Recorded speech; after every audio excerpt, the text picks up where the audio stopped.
Welcome back to KTN Prime. Thanks for staying with us. It's now time to deliberate matters politics. And you know what they say, a day in politics is a lifetime. So we want to take a look at some of the developments that have played out in the course of the weekend. Remember the Jubilee Party? Well, it held a special National Delegates Conference just last week on Friday. And a lot in terms of political rhetoric came from that particular meeting, chaired by the former President Uhuru Kenyatta. We won't just be talking about that. Remember, by-elections are around the corner in less than 2 months. Various constituencies, including Senate race, will be held right here in the country, and IEBC will be using it as a litmus test before the 2027 general election. And speaking of IEBC, voter registration, the continuous voter registration process has finally kick-started after being called off back in 2022 ahead of the August 2022 general election. They're aiming to register roughly 6.3 million new voters. Will they hit the mark? Well, I'm joined by well-able gentlemen in studio to help us deliberate on matters politics. Allow me to introduce them. On my immediate right, I'm joined by Maliba Arnold, the party leader of Progress Plus Alliance. Maliba, it's great to have you with us. Thank you. Thanks for honoring the invitation. We're equally joined by Bosco Kiura, who's a political and governance expert. Karibu sana to the show. Thank you for your time. Equally joined by none other than the political risk analyst. He goes by many names, the Duke of Mosocho, if you like, but we know him as the Dismas Mokua, the political risk analyst. Dismas, it's a pleasure to have you with us. Karibu sana. My pleasure. Thanks a lot. Thanks for making time. Let's take a look at the very latest, and I'd like us to begin with the IEBC voter registration exercise that has kick-started today across the country. And as I mentioned, they're aiming to expand Kenya's voter base from the current 22.1 million registered voters to include 6.3 million new voters. And they're equally facilitating voters who wish to transfer their registration details from one polling station to another. A lot has been mentioned by the new team led by the chair, Erastus Ethekon. Equally, politicians have chimed in terms of the voter registration process. Let's just listen in to what has been said in regards to this. What we call biometric voter registration kits are configured to take into account all those identifiers which are unique to an individual. And that's why we do the fingerprints, but also the facial features. Mimi nina ujumbe mmoja tu kwenu. Kesho tarehe 29 Jumatatu tunaanza usajili wa wapiga kura. Kufanya Ruto one term, there's only one way. And this is a sacred national duty to make William Ruto one term. Lazima tupige kura, vijana wetu wa Kitengela mchukue kura, wa Kajiado mchukue kura, vijana wa Kenya mchukue kura. Mko tayari? Kuanzia kesho tutachukua kura. Hebu nione mnaosema kura kutoka kesho Kasongande.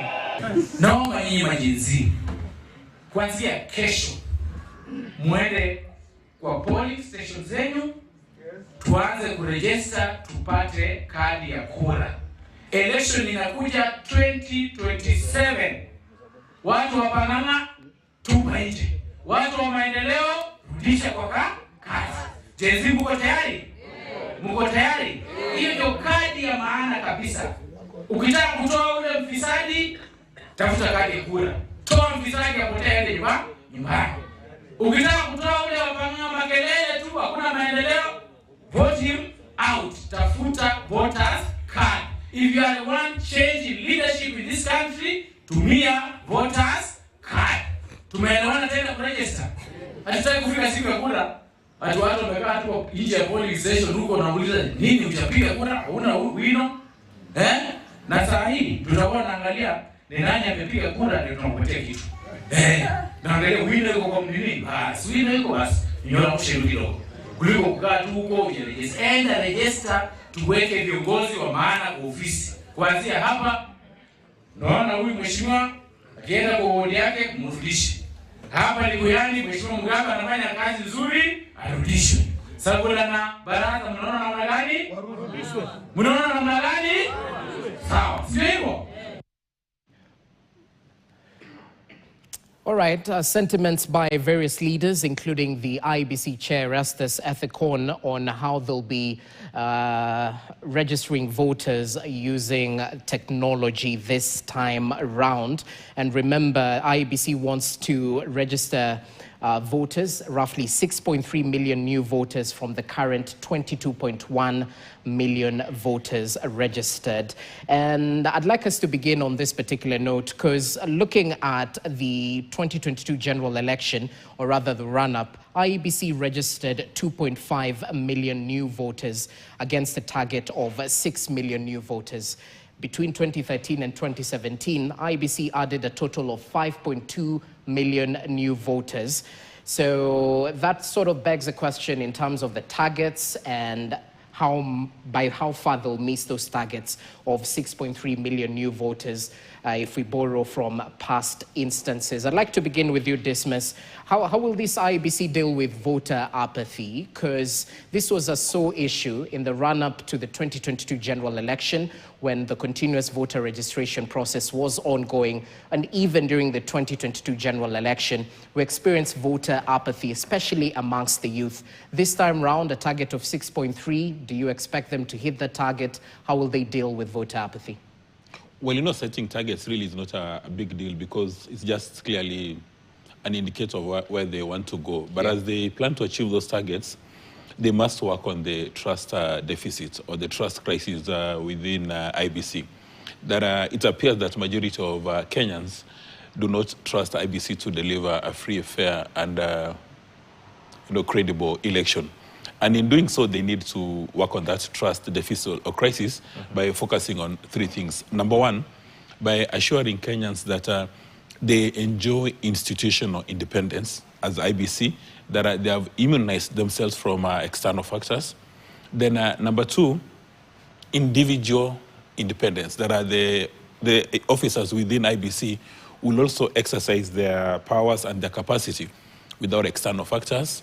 Number three, that they've got the financial capacity to deal with these elections. And at this stage, it's important to know that IEBC has got one of the biggest and obscene budgets among electoral bodies all over the world. And finally, Kenyans need to appreciate that the best way to exercise your agency in Kenya is by having a voter's card. There are so many people in Kenya today who have IDs, but for some reason they have not bothered to go and register as voters. So every 5 years, they wake up early in the morning. Well, a good number of Kenyans are going to cast their ballots and choose their leaders. They're at home having a cup of coffee. And then at the end of the day, they start whining and shouting away that we don't have very solid leaders. So it's important for Kenyans, especially the Gen Z and others who were in the streets a few years ago, just to know that that voter's card has got a direct correlation with your future. That if you want good roads, if you want good healthcare, then you actually have the future in your hand. And you can use that voter's card to do two sets of things. Number one, to promote a meritocracy in Kenya, that when you're going for these elections, you ensure that you elect the sharpest tools in the shade. Or number two, you can still use that card to punish impunity, mediocrity, and corruption. So it's important for people really to understand that when IEBC is telling you to come and register, and during the election they go and cast your ballots, it's not as if that you are doing your politician a favor or you are doing your neighbor a favor. It's actually about you. In other words, every Kenyan should have insurable interest in registering as a voter, and every Kenyan should have insurable interest in voting. But if you're going to address the big picture, we need to ask ourselves, where do we have all these multiple registrations? You register for a driving license, for a voting card, for a passport, and all these kind of things.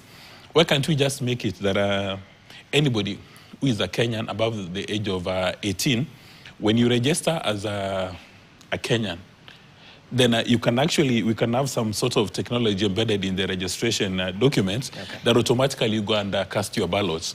But however, we still have the answer. We know that we've got some public servants of rank who have deliberately created this system so that there's money to be made anywhere. Believe you me, out of this budget of IEBC, while some of us will be casting our ballots, others will be dancing to the bank. Interesting. Bosco, give us your take, because It goes without saying, Kenya's youth form the largest demographic, and this particular voter registration exercise will be targeting what we commonly refer to as Gen Z, or is it Gen Alpha, who have actually attained the age of 18 years.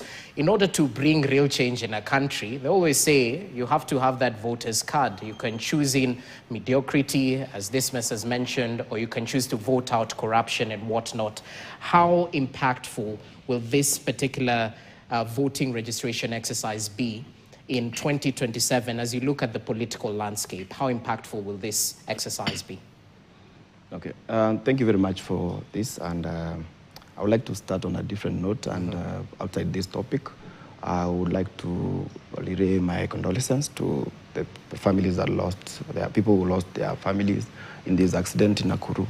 It's tragic that in this country we can have such a magnificent, a big number of people being lost in such an accident. So we say pole to the families. On this question of voter registration and how it impacts 2027 elections, I think it's a time we ask ourselves a question in regards to the Gen Z and how, whether they will come out to actually register, and what the IEBC needs to do to make sure they reach out to these Gen Zs and all that. I think one of the things that IEBC needs to appreciate and do is to leverage on technology so that they can meet the Gen Zs wherever they are, be it in the social media, introduce methods of, even if it's a portal and all that. I've seen the IEBC commissioners talking about a way where someone can pre-registration, where you can go, like we normally get the DCI good conduct and all that. So whereby you put your data there, and then thereafter you can go get the fingerprints taken. I think it's important for IEBC to be able to do more civic education to make sure people understand the importance of voting. While the Gen Zs, we saw them passionately coming out last year and this year, trying to correct the government on bad governance, or saying, trying to correct the where government is going wrong. It's important for Gen Zs to understand that Kenya is ruled by the rule of law, and the only way you can change leadership is by casting that ballot. So what needs to be done, the government has a role in the aspect of providing the IDs or the requirements that are needed for one to register as a voter. So I think while we drive voter registration, the government also needs to be keen and serious in giving out these IDs. I think we need to have as many stations as possible. We need to go get these kids where they are in the universities, TVETs and all that. One, to get IDs, two, to get voter registration. Also, IEBC, as Dismas rightly said, needs to bring back the credibility of IEBC. I can tell you today, you saw, I may not know the actual figures that we got at the end of the day, but you can, you have seen that the figures are quite low, and that tells a lot on the registration that will come, even in the days to come. So IEBC needs to do a lot of campaign, a lot of marketing, more or less, of voter registration through the civic education, convince the people they need to vote. You need to have the population understand the importance of voting, because they need to know that if you don't go to vote, the good leaders are voted by the bad, bad leaders are voted by the good citizens who don't go to vote. The civic education we are talking about is those people in the village, or even a Gen Z who doesn't know that I go to the ballot, I want to go and remove my colleague here who is my leader. I just go and tick, put a mark, either even if it's X, what it means with that, the impact of that vote. Yeah. That's proper. Talk to us about the impact of this particular voter registration exercise, because if we borrow from the figures in the 2022 presidential race, President William Ruto emerged victorious with 7.1 million votes. Closest competitor got 6.9. We're registering 6.3 million new voters. At least that's the target. Well, how impactful will this be? Well, first of all, I'm not looking at the numbers per se. 6.2, 6.1. Roughly from my estimation, I think we have got about 7.8 million Kenyans who are not registered as voters. Because if you look at KNBS data, as of today, we should have 53.33 million Kenyans. And using the average of people below 18 being 44%, then you have got about 7.8 million Kenyans who, if you were to work out using the 2022 elections, 22.1 million, you've got about 7.8 million Kenyans who have not registered. So 6 million is a fair target, not a bad one. But I'm looking at the generational handover that is happening as opposed to necessarily looking at the numbers in and of themselves. First of all, millennials are coming of age. Now they become the proper people that are shouldering the decisions of governance. They are in middle-level management. Some of them have actually gotten to the top management. But the bulk of millennials now are within middle management and the people that are shouldering the economy, even as we onboard Gen Zs as they come on board. So with that, you expect that the election in 2027 will be millennial heavy, with an arrival, a serious arrival by Gen Zs. So how then does that work out? So that generational handover is what I'm looking at. Okay. These numbers, I expect there's going to be a high voter turnout because looking at 2024, there's going to be serious numbers that will actually get into IEBC's capture. But then even as we do that, Jesse, there are more important things that we need to talk about. For example, how are they going to deal with dead voters, people who've gone out? We also need cleaning of the register so that we just don't talk about the new numbers we are adding in. So that is very, very important. Other things that are going to happen is that there's going to be a little bit of shifts. There are people who are moving from where they voted in 2022 to 2027, they will go to different places. There are people who are making amends. So it's quite a bigger exercise other than capturing and bringing in the new team. Yeah. But then there is a little problem in this. We are overdue for boundaries review. So even as we onboard these guys, once you have got a new boundaries review, it means that we will do voter registration again. That is a challenge that we are not addressing as of now. Now, we've opened up the system. It's important guys can come in. We will still have to leave it open much longer because in places where there are by-elections, there cannot be voter registration opening up at the moment. Yeah. But then the question as to what happens if somebody goes to court and insists that we are long overdue for a boundaries review, what happens? Does it mean that the money that we have, or we've actually spent in this particular process, goes to waste? It's something probably we should actually have had a conversation about before rushing and opening up. Fair enough, according to law, there should be continuous voter registration, but you know that we are long overdue for boundaries review. There are constituencies that should be removed from the map.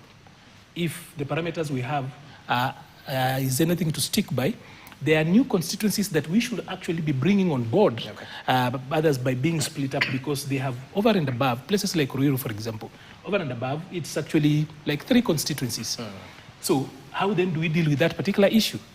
So it's not just a question of bringing in new voters, but then how do we address the question of boundaries review, and then again with what you have today. You wouldn't tell guys that now we will only go and consider those other, the new quote-unquote constituencies. You will have to do a fresh voter register.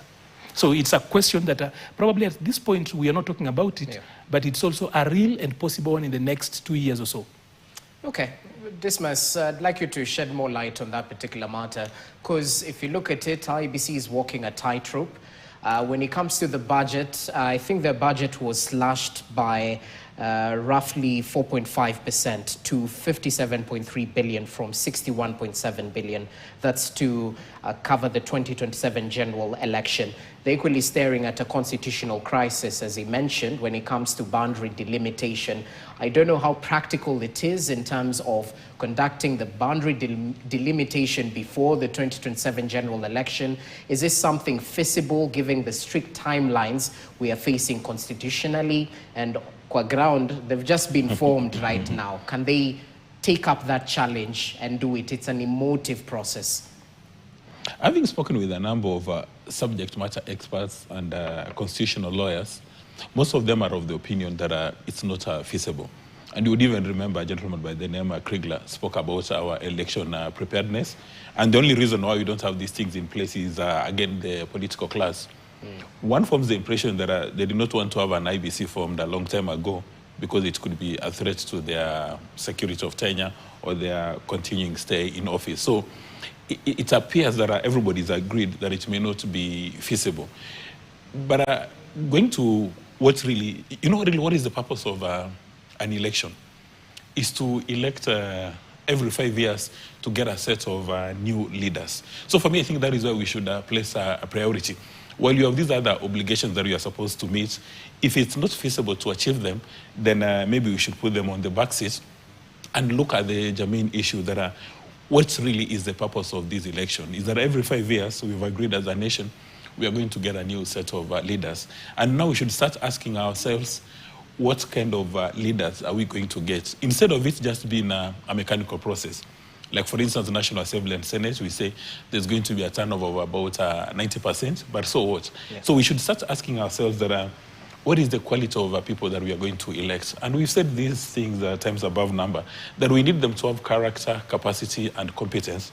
But even talking about character, now character becomes very critical, especially in this election, because we have now confirmed that the majority of the elected leaders in Kenya suffer from a theory in economics or accounting they call agency conflicts. That when they go to office, do they actually represent us? Like the ones who are in the National Assembly when they were passing the finance bill, all these budgets, do they in fact represent our interest or they represent other interests? You recall President Ruto saying that a number of them were given coins, they were given some money. So, do they understand their fiduciary responsibility to Kenyans? And this is not limited to just elected leaders. Can you imagine the members of the National Assembly, we were told that there is budgeted corruption, there are a number of them on receipt of 10,000 Kenyan shillings, they changed their voting direction. If you go to an upmarket hotel in Nairobi, 10,000 bob will not even buy you a nice lunch. But based on that amount of money, they changed their position. Now you are talking about character. And it's not limited just to elected leaders, it's the people they appoint to office. There is still an agency conflict. Like, for instance, when you look at the revival of the sugar sector in Kenya, there were a number of leaders of those sugar mills who did not want reforms. Why? Because the leaders benefit from the status quo. So they don't want Maliba's relatives to benefit from high sugarcane prices. And we have a similar situation obtaining in East African Portland cement. You have an international investor in the name of Kalahari wanting to put in resources, and there were parliamentary hearings, and it's now been established that the leadership is fighting a share transfer. So we need to ask ourselves, these people you elect to the National Assembly and Senate as governors, whose interest do they actually serve? And the people they end up appointing to lead parastatals, now like for the case of East African Portland Cement, when you have an international player, he wants to modernize the plants, he wants to come in with the FDI. And you remember one of the things that the Minister of Foreign Affairs has done very well with the foreign policy is promoting Kenya as an FDI destination. Okay. So you have President Ruto and Musalia Mudavadi promoting Kenya as an FDI destination, and the public servants of rank frustrating that process. In my view, that is what Mora must pay attention to. Can you imagine, some time ago, Dr. Matiang'i warned us that a number of people who have presented themselves for election are experts in wash, all these kind of things. Now, a bill is presented in Kenya called Anti-Money Laundering Bill. And there's, you've got a cabal or a cartel of MPs who score an A in this wash. Do you think they would actually support that bill? Yep. Or do you think those kind of people would actually pay attention to any bill coming to the National Assembly and Senate? So in my view, we must pinch ourselves in the ears and maybe even place our legs on hot charcoal and make sure that you do not elect people who have no capacity, who have no competence, and who have no character. I'd like to give some examples, but I fear I may be sued. Interesting. Well, save us from that. Anyway, Bosco, as you come in, yes. We've had time and time again about this by-elections being a litmus test. They're fast approaching. November 27th, a couple of constituencies will be going to the ballot to elect their representatives. How important is the turnout of this particular by-election, not just for IEBC in terms of proving their worth, but equally for the united opposition or whichever players in the political scene, including Kenya Kwanza administration? How important will it be for them to get it right, bearing in mind it's just a by-election? Yeah. Well, thank you very much for that. And I think it's the IEBC now has all systems go as it is for the by-election, but it has a lot to prove, because all eyes are on IEBC. As I talked about the credibility of IEBC, we have seen people criticizing today about the Irish security feature. People are talking about the data protection and all that. It's IEBC needs to prove that theory and redo it and convince Kenyans that, of course, it's protected by law. And I think the Elections Act and its biometrics is very well defined. It can be the fingerprints, it can be the iris, it can be all DNA and all these types of biometric. Okay. So it's for IEBC to bring that credibility that is lost, and to convince even the Gen Zs and the young people who are voting for the first time that, look, we can do a transparent, verifiable elections and all this. So when about the by-elections, I want to say that for the Gen Zs, I don't think their say will really be seen in these by-elections. For this reason, that remember, the by-elections is not involving the new registration. So, or rather, new registration is not being done in the by-election areas, and for obvious reasons. And so the Gen Zs whom we saw who have been going out there criticizing what the government is doing wrong or right, or whichever way, they may not have a say in this. So we may not see their impact in this election. However, we expect to see that maybe in 2027. And as voter registration is being done, there's a lot that needs to be done from us as people as voters, because as I said, it's the responsibility of each and every Kenyan to know that it's your right to vote, it's your right to change a leadership. Kenya, as I said, is ruled by rule of law, and we need to understand as the young people that even if we want to remove this leader, we might have to wait until 2027. Other methods may not work as at per now. So I think when it comes to the by-elections, I would say we have already seen what is happening in the different realignment coalitions, UDA and the ODM working together, zoning places, working with the same candidates together. We have seen, like in Malava, the UDA candidate being supported by Ford Kenya and all that. In Mbeere North, which is very heated, I know one or two things about Mbeere North because I come around near that area. And for example, Mbeere North is a very special constituency. It's a small constituency with around 55,000 members, voters. But if you look at the history of Mbeere North, they are an unrespect of political parties. So they are never swayed by waves, because I can prove to you, for example, in 2007, Safina Lene Kevuti was elected as a member and a Safina. And that time, 2007, there was a wave of PNU. There was a member who was also elected at the DP, it was called Honorable Cyrus Ita, who was against the wave of KANU. JB Muturi at one point was voted with KANU, I think in 2002, against the wave of NAK Mwenge, which was very popular during that time. Recently, even the Honorable C.S. Roko was voted on DP, and you can see even the margins there. They are normally very small. No one wins that election with more than 3,000 votes. So that's what happens in Mbeere North. And the reason mostly is there are other factors that, like clanism is very big there. And so you realize even this time it will play along.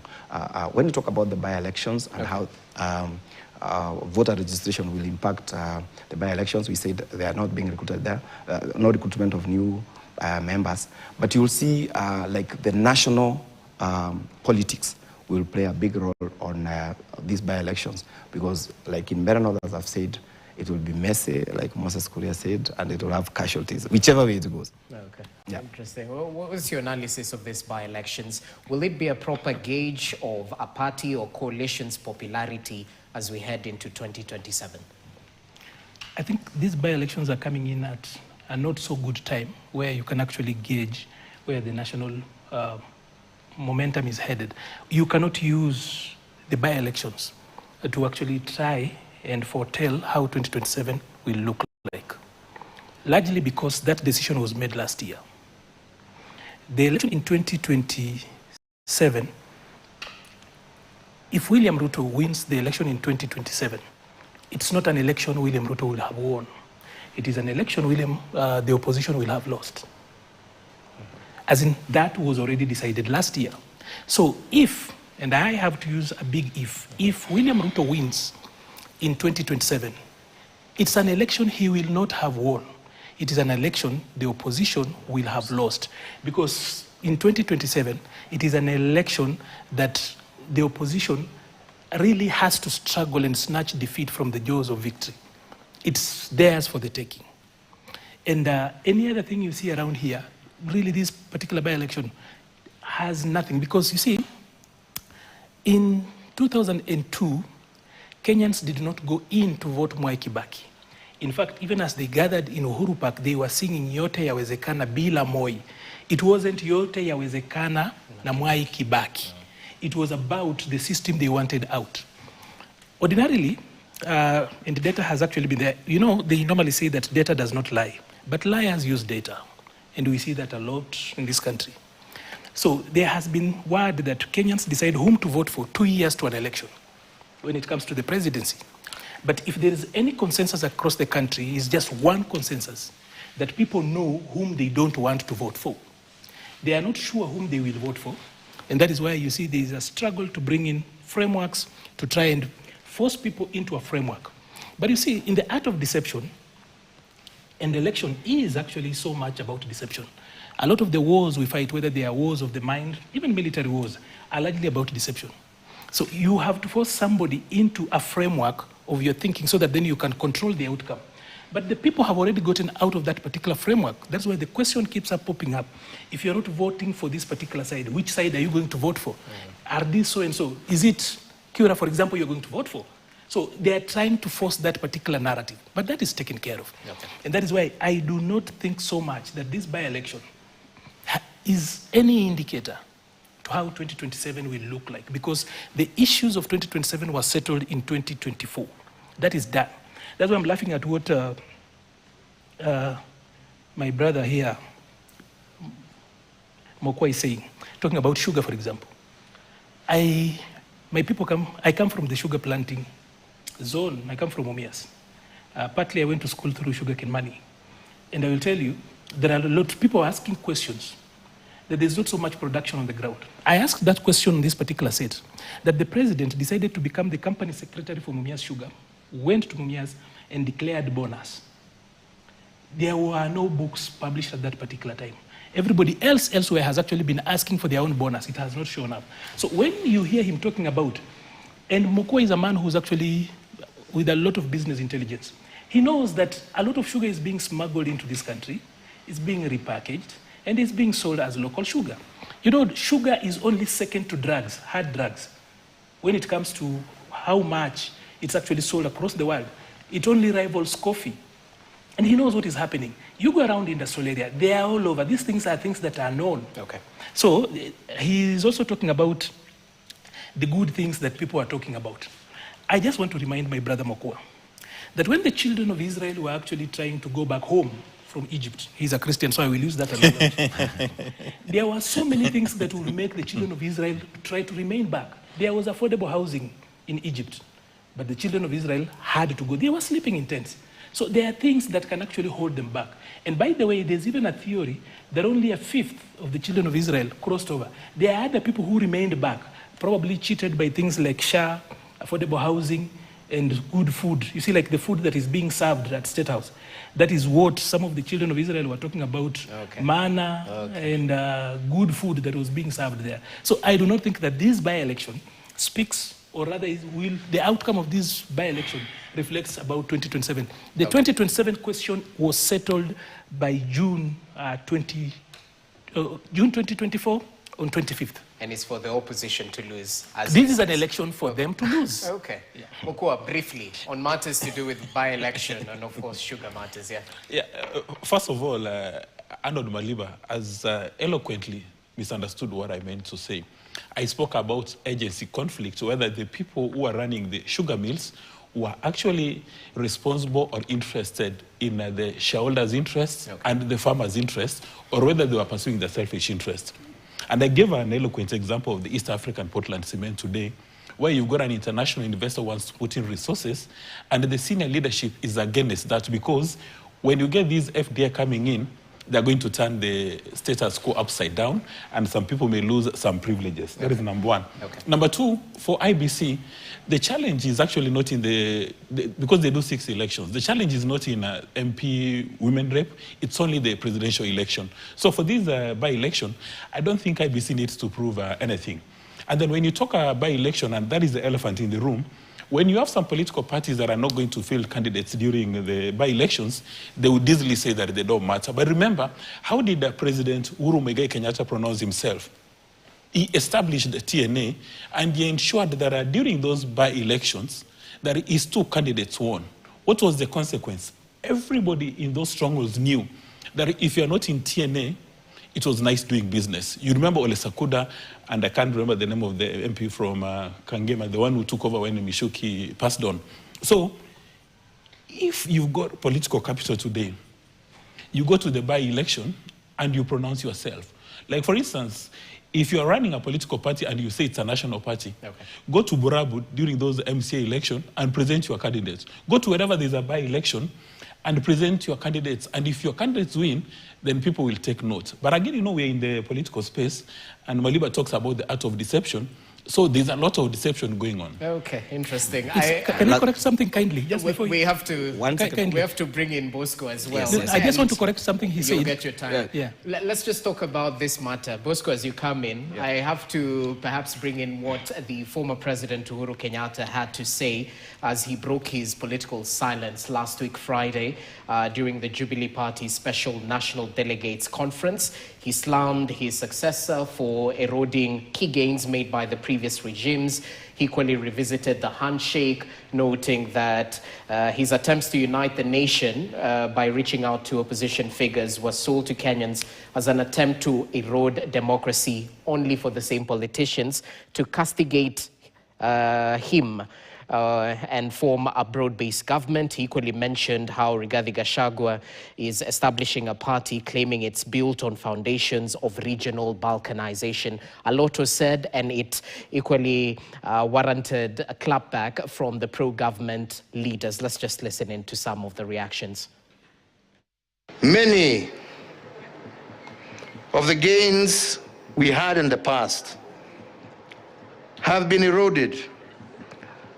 Linda Mama and others replaced by new, untried, untested schemes.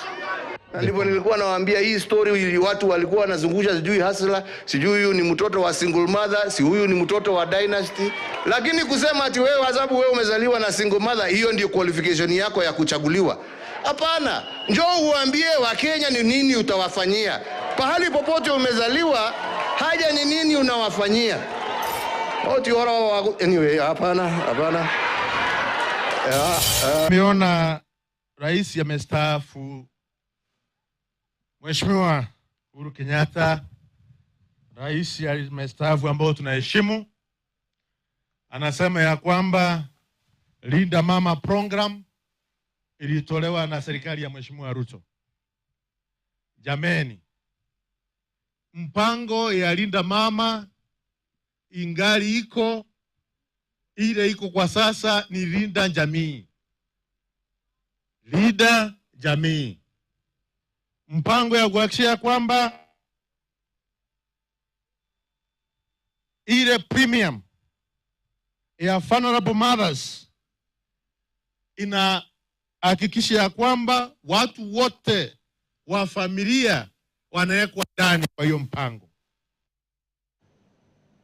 All right, that's the CS4 Public Service just responding to some of the claims that were made by the former President Uhuru Kenyatta.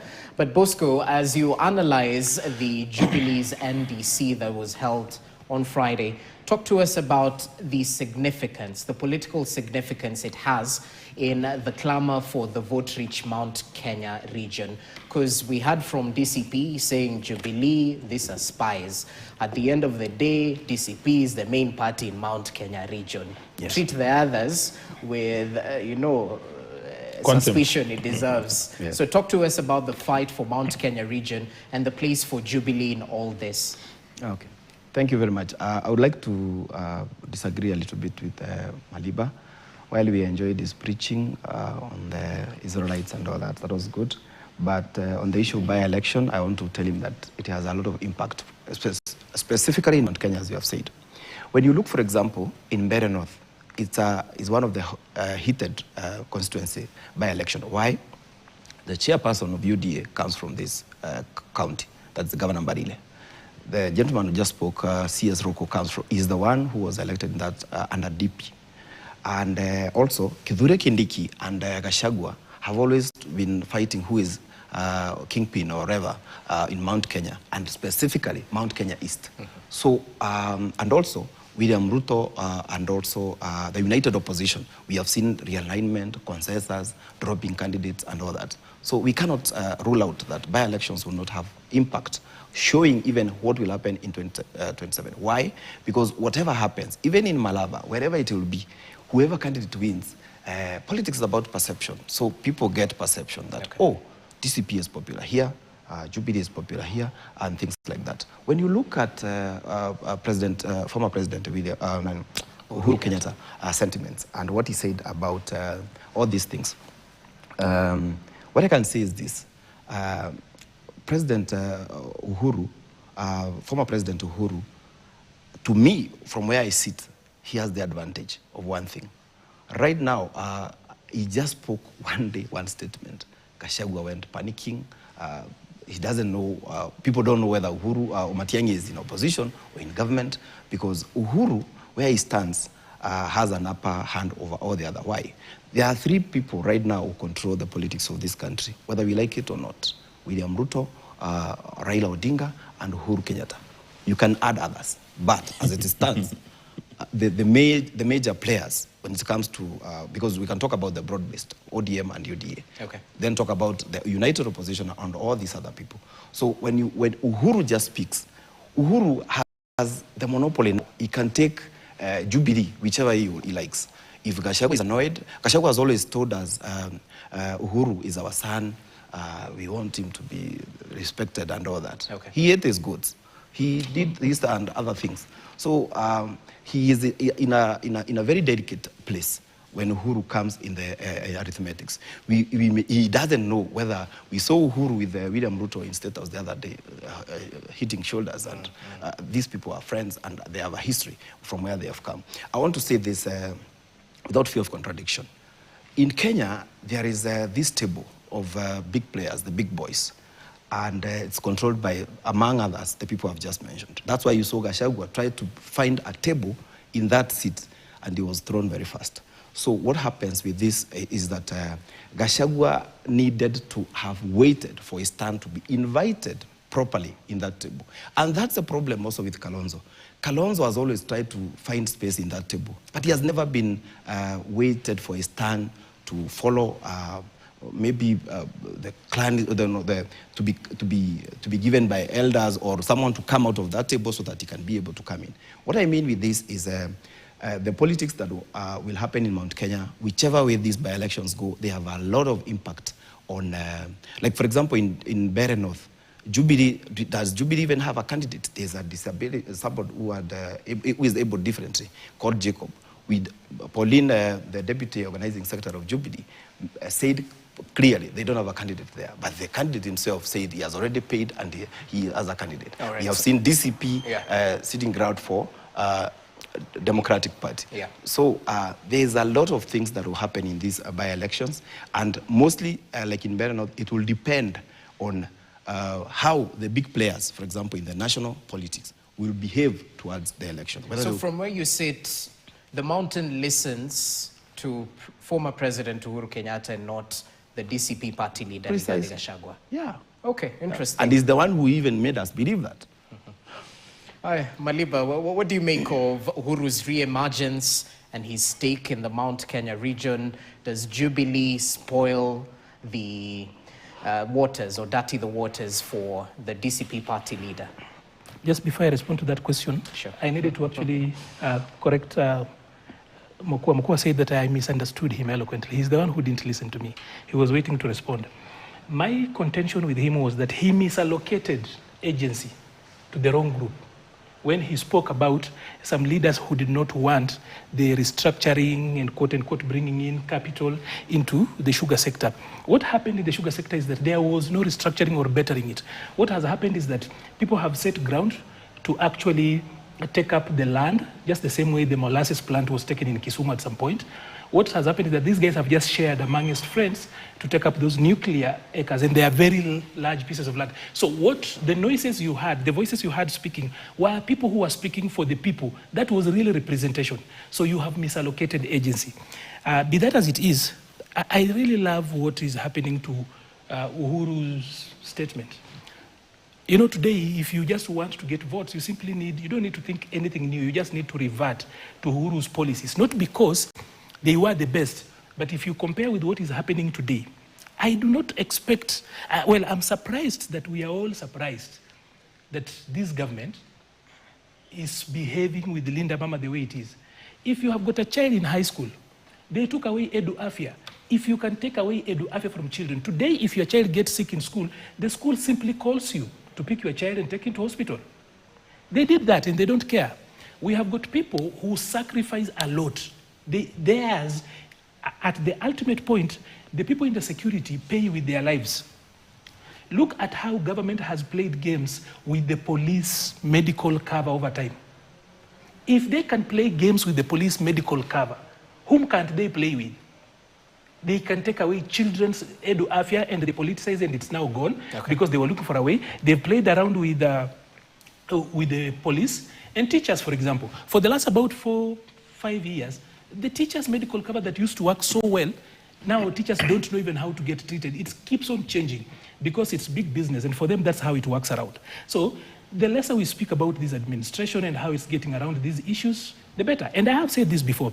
If you listen to these people, and I have worked for them, especially if you believe, if you listen at how they pitch policy, you will actually believe they mean well.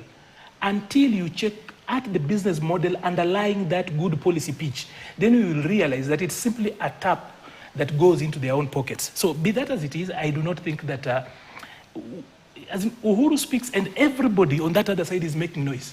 You don't know whose statement you're going to pick. Everybody wants to shout loudest so that the king can see them, that they were defending him.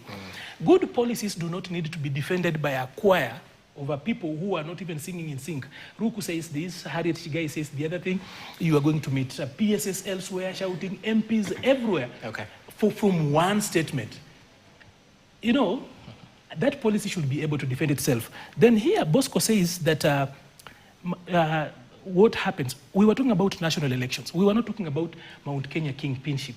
Because as far as I'm concerned, the people of Mount Kenya dissolved the office of the Mount Kenya kingpin in 2022.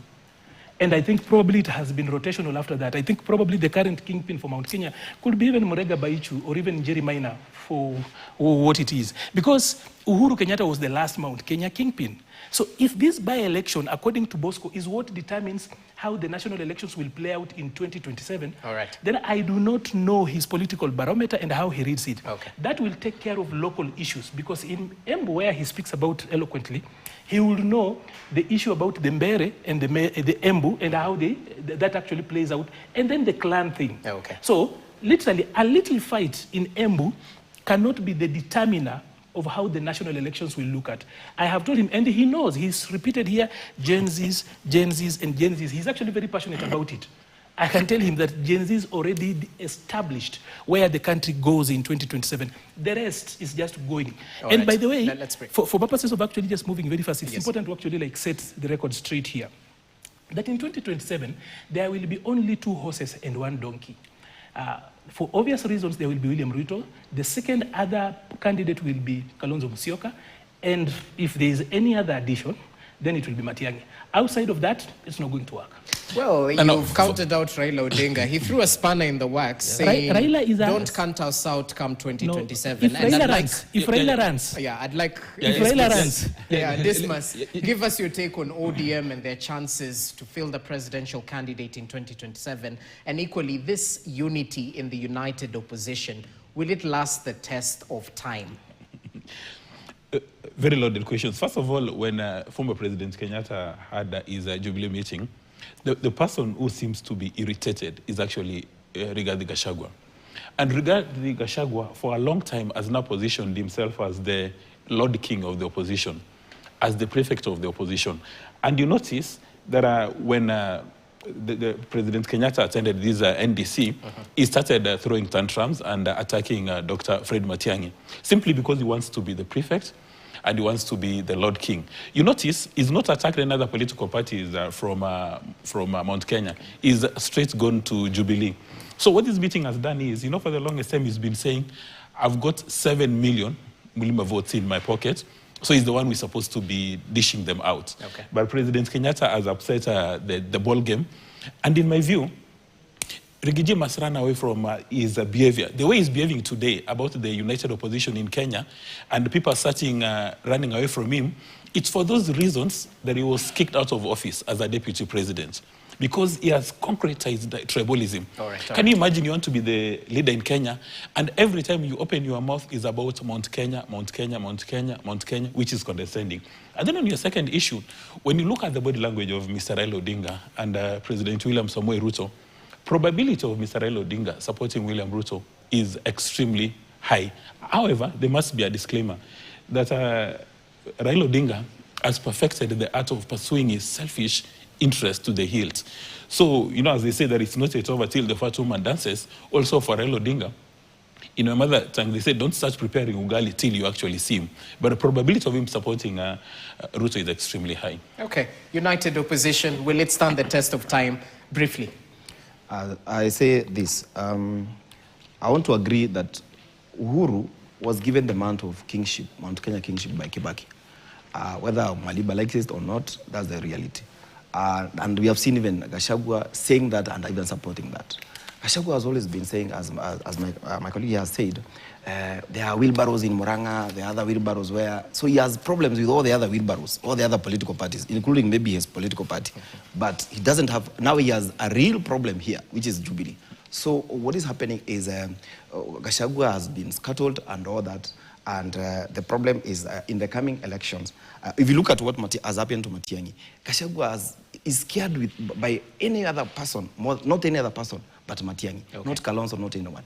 But he needs to know that, as my colleague said, Raila Odinga might be supporting William Ruto or go either way. If you look at Raila Odinga, it's very strategic. He has his people, Sifuna and the other team, criticizing government. He has his people, Akina Hassan Joho, and the others who are cabinet secretaries in the government, enjoying the trappings of the power and enjoying resources from the government. So either way, he can call his troops, he can call his voters at the end of the day and tell them, let's go this way and forge for our way as a presidential candidate, or continue with the supporting President William Ruto. So Gachagua is very worried. Briefly, as you finalize it. I'll say this.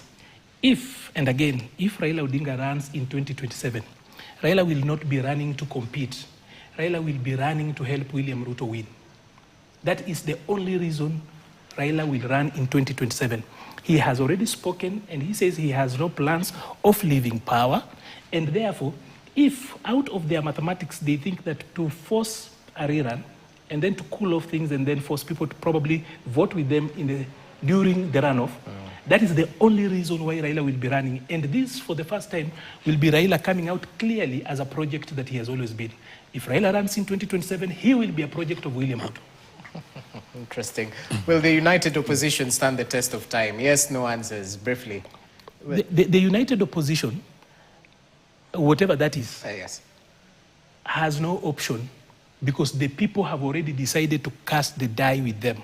So if the opposition unites or not, the people will force them to actually go with them.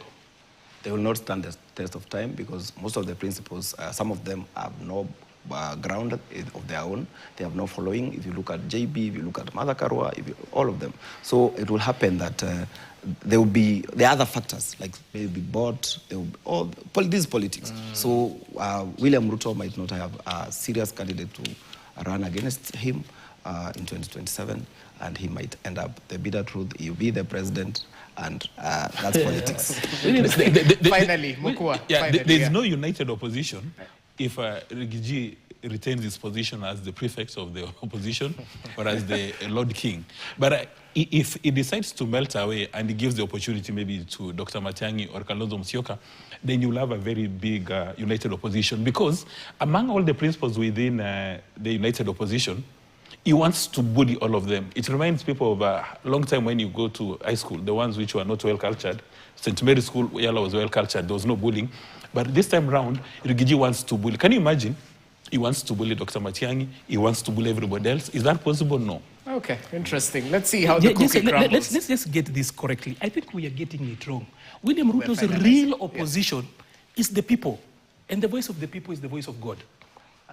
The real opposition to William Ruto is the people. Okay. So when we focus we focus on Rigiji and these other people, we don't get it right.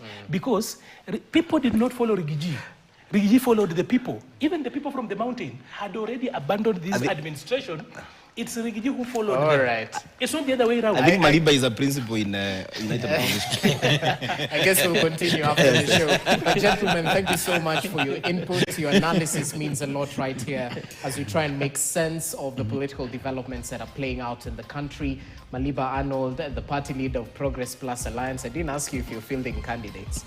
No, we are waiting for 2027. Why should we not. That is why he says by election are not consequential. Yeah, they're not consequential to him. Okay, we're equally joined by Bosco Kiura, who's a political and governance expert. Thank you so much for your analysis and your input. Equally joined by Dismas Bokua, political risk analyst. We appreciate your analysis as well. That's how we wrap up tonight's edition of KTN Prime. What a good way to start the week. My name is Jesse Rogers on behalf